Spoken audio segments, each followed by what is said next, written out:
Hey everyone, this will be my first series or my first video on the trap set series. I'm gonna do a cubby set here. Cubby set really shines for bobcats. It's really flashy, gets their attention. It'll work for coons really good. Possums, you can catch a possum in anything. We don't have them here though. I'm sure you could catch a skunk in it. Gray fox, we don't have them here. Coyote, not so much. I mean, you might catch one, but don't set this for coyotes or red fox specifically. If you're going to set this set it specifically for bobcat or raccoon.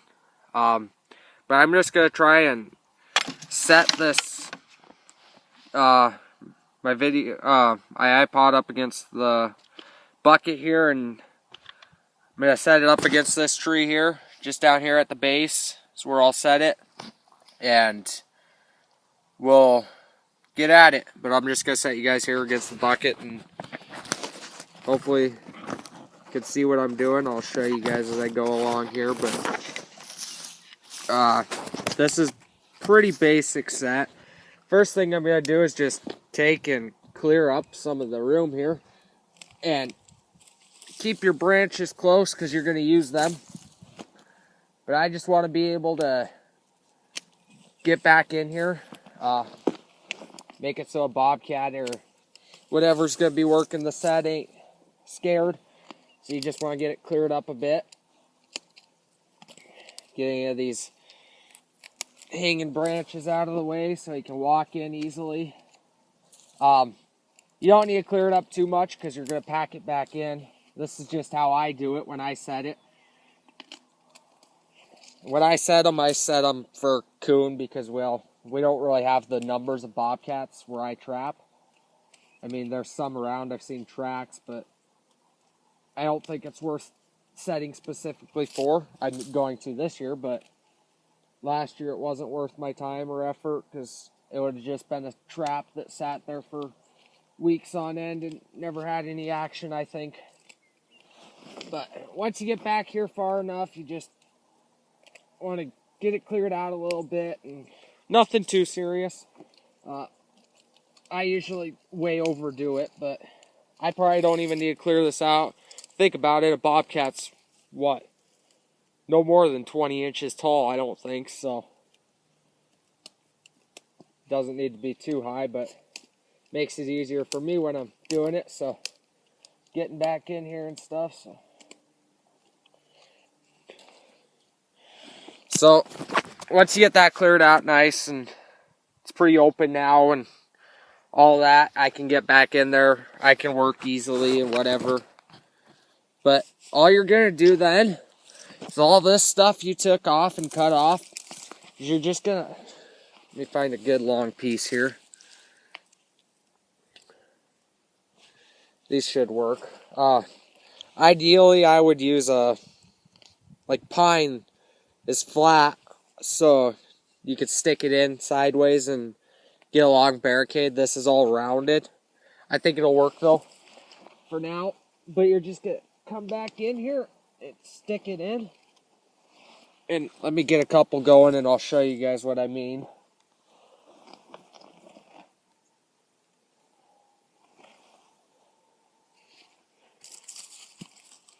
And you're going to do it on both sides. You're just kind of barricading them in.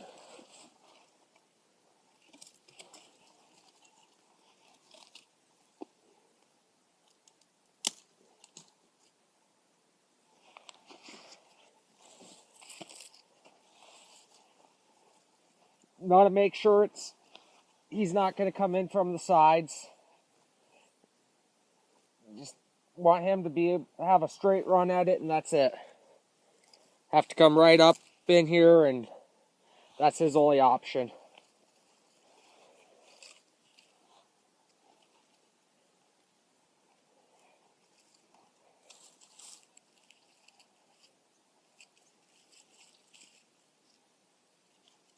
And then you'll cover in the top again.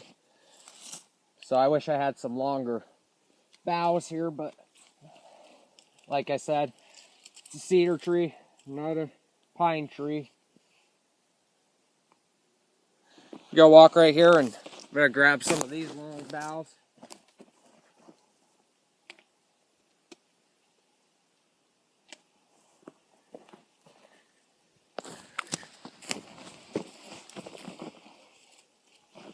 And you could do this set with a rock or whatever you got laying there. I mean, I see a lot of people using rocks. This set actually doesn't look very good, but it'll catch a bobcat. Bobcat's one of those critters you can never have too much flash for. I mean, they're gonna walk up on a set. I don't have one with me. I wish I would have thought about it, but I didn't grab a lot of my trapping stuff just because it's put away. You have like a wing feather, like a wing, the full wing off of a duck or a grouse, dove, turkey works the best. I have a couple of those, and even a can, pop can, a CD, whatever, something with some flash, something shiny. I've heard of people using the tape reels of video VHSs, and you can just take up here and tie it off right here about 3-4 feet off the ground and just let it hang there, and the bobcat will see that from off in the distance. You can even go up higher if you want. I'm on the top of this ridge kinda. I mean, I'm down a little bit, so I'd go up maybe up there about 5-6 feet up, but just take and hang it there, and he's gonna see that off in the distance. It's not the scent that gets them usually for a bobcat. They're usually gonna be, you need to put it where they're walking, obviously, and then they're gonna see that and they're gonna walk up to it. So that would be my best advice, is to hang something off. But if you guys look up a Cubby Set, you can see it better. I just did what I would do with what I'm working with here. So you block the sides in and everything else, and I mean, that's kind of what it looks like. You want the let me see here. You want the back to be clear there, and we got it worked up on this side, worked up on this side, and then we have a top here pretty good. Now, like with rocks, you can do this with rocks. He doesn't have to get into the like go back in there. I mean, you could set the trap. You set the trap in the opening, basically, right here where it starts, and then he sees back there. Whatever, you throw a bunch of feathers back there, a bone. Your bait's gonna be back there, whatever. So he's looking back there, but he's gonna step on the trap while it's out here. And you could put 2 traps here, one on each edge, one in the middle, kind of where you think he's gonna step. So, I'm gonna take some of these rocks now. I'm just gonna set them here, kind of just toss them around.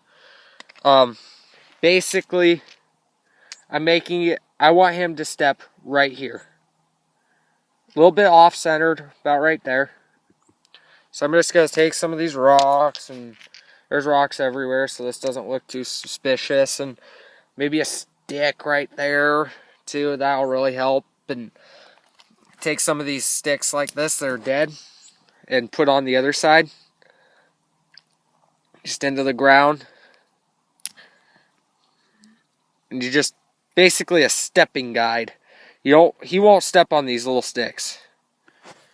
This is going to hurt anything that steps on him. Bobcat is so soft-footed.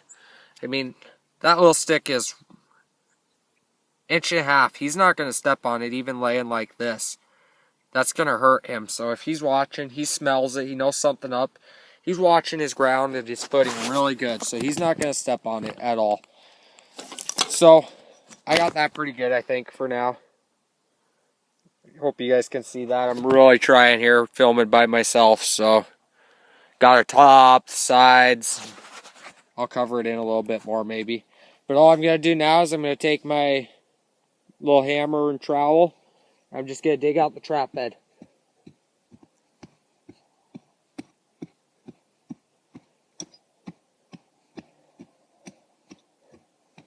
And that's what, you can wait to put the stepping guides in. I'm actually tearing them out right now. Just didn't think about it. But you'll make this trap bed as small as possible. Just make it so your trap fits, and that's it.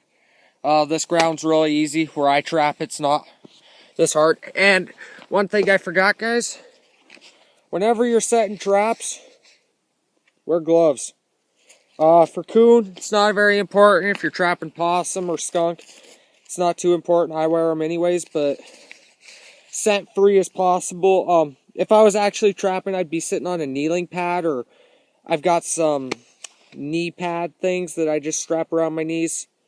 That, I'll wear rubber boots if you got them. I have my cowboy boots on, that's why I wear sometimes if it's warm trapping. They're pretty scent free, I think.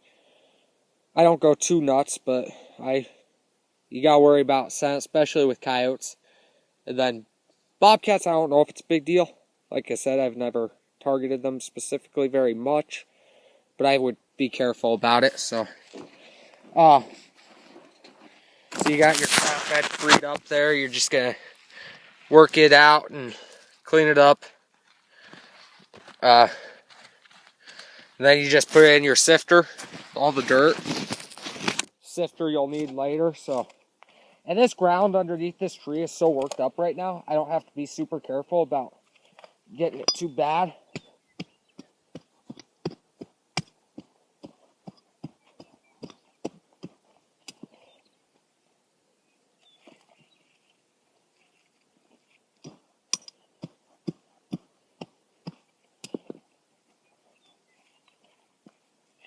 Next, what you're going to do, choose a trap. I brought an MB550 for demonstration, and a Northwoods 1 3/4. Both of them have these tied on right now. All these are ooh, just dropped a rebar anchor on there. You're going to take your rebar anchor, they go in, one on each side, and then you hammer these in the ground. I'm not going to hammer anything into the ground today. If you're walking somewhere, these earth anchors are great, and then you just have this little driver. Stick it on and pound it into the ground after you attach it to your trap and pull it up, and it sticks like that. Nothing's going to pull it out. Usually I have to have a truck to get them out or dig them out. But for today, I'm just going to set the trap in there and bury it. I'm going to use this Northwoods, though, for demonstration.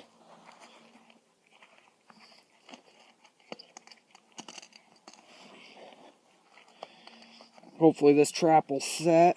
Got a couple of traps that are kind of a problem to get set, just not set up right yet. So I have this on a night latch system. I'll show you guys how to do that in a different video. I'm not going to set off the night latch though right now. One thing you want to be careful of though when you're doing this, when you bury your trap, like right now it's not going to be because of the way I'm doing this, and I'll do other videos showing you how to do it. Absolutely perfect. But you want it to be flat with the ground or just a little bit below the ground. So what you do is you'll put your cable in there, and then you'll put your trap on top. Just like so. And then you're just going to start packing this dirt around it. And what you want to do, I can't because I have one hand full, is I'm holding this side like this with my fingers just carefully, and I'm going to be packing the dirt in right here. So while I'm holding this side, I'll pack dirt over here. And that way it just gets really nice and tight, and you don't have to worry about nothing. And another thing I didn't grab, because, well, this is just a trap set that eventually I'll show you guys trap sets where I'm actually trapping, but I put peat moss between my jaws to prevent dirt from getting in there. Or you could take a pan cover. I prefer peat moss though, that's what I always use. And you just put it between there. Hopefully you guys can see that. Just right between the jaws. And that's going to prevent any sticks, rocks, dirt that's in your dirt here from getting in there and not being able to set off the trap. But for now, so I put my peat moss in, let's say, or leaf over top, whatever. And then you're going to take your sifter and you're just going to sift over that peat moss. And I don't have any, so it's going to take quite a bit for me to get it sifted over. But you're sifting over your peat moss, and all you're doing is getting a layer over it so the peat moss ain't super visible. And if you're in freezing conditions, you know, whatever, maybe you're using some propylene glycol or whatever else to keep it from freezing, salt, whatever. So now this looks just like all the rest of the area. You know, we're gonna get it torn up a little bit more around here, spread some dirt around here, and all I'm gonna do with the stuff in my sifter is toss it off to the side, just like that. So he steps right there. So my trap, my pan is right there. I know exactly where that pan is, and you want to know where that pan is at all times. And what I'll do is I'll take and uncover it, and I'll just take both hands and push around it and get it nice and tight. You don't, when that animal steps anywhere around that trap, you want him to feel nothing. You want it just be right the rest of the ground around it, hard as rock. But when he steps on that pan, you want it to go right down. And that's the only thing where you want it to give. So next, all we'll do is I take my earth anchor driver, and back here, let's see, where's my, you're just gonna push 2 little holes in, one there at the base of the tree if possible. Just showing you guys. And then what you'll do is, I'm not going to do it because it's a waste of money right now. So you're going to put bait down one. And then the other hole, you're going to put your lure down. And for this, I would probably use a Bobcat Gland or Bobcat Curiosity or food lure. Something Bobcat or Red Fox. And then at the base of the tree, I'll squirt a little bit of Red Fox or Bobcat urine. And then the other hole, I'll put the bait in. Some kind of predator bait. But that's pretty much all for this set. Trap's right there. Walks back, and I mean, he could come in on this side, so you're gonna want to take just this little bit. That's gonna prevent him from stepping on this side. He's gonna go right here, and he's gonna find that trap. They'll work that quite a bit. Put your something up here for flashing. But that's all for this one, guys. And next one, I'll do a dirt hole or a flat set.